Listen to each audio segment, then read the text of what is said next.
ఈపూరు మండలం కొచ్చెర గ్రామంలో కూటమి నేతలు వైసీపీ సానుభూతి పరులపై విచక్షణ రహితంగా దాడి చేసిన కూటమి నాయకులు.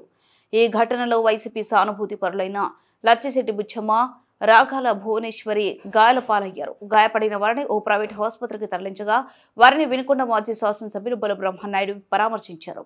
అనంతరం మీడియాతో మాట్లాడుతూ తెలుగుదేశం పార్టీ కేవలం వైఎస్ఆర్ కాంగ్రెస్ పార్టీ నాయకులు, కార్యకర్తలపై కక్ష సాధించడానికి ఉపయోగిస్తుంది. ఇది ప్రజాస్వామ్యానికి విరుద్ధమని తీవ్రంగా ఆవేదన వ్యక్తం చేశారు. ఈపూరు మండలం కొచ్చెర్ల గ్రామం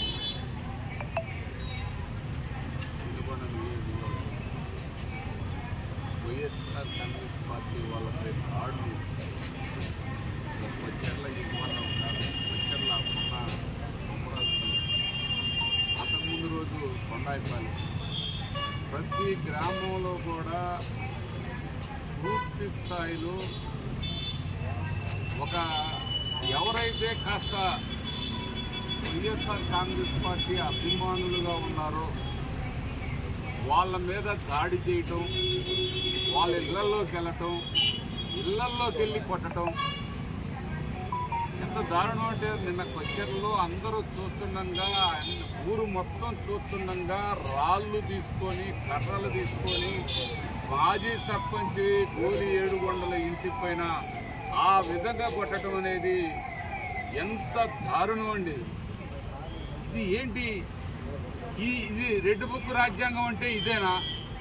మీ రెడ్ బుక్ రాజ్యాంగంలో ప్రతి ఒక్కరిని పూర్తి స్థాయిలో వాళ్ళపైన దాడులు చేయటమేనా?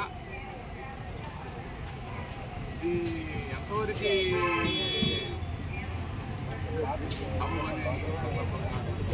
అదే కాదు, ఇక్కడ ఉన్నటువంటి పరిస్థితి చూస్తే రాత్రి 1 గంటకి ఆడవాళ్ళని ఎలా పడితే అలా మాట్లాడి పోలీసు వాళ్ళు దెబ్బలు తగిలి ఆ పెద్దాంకి కాలు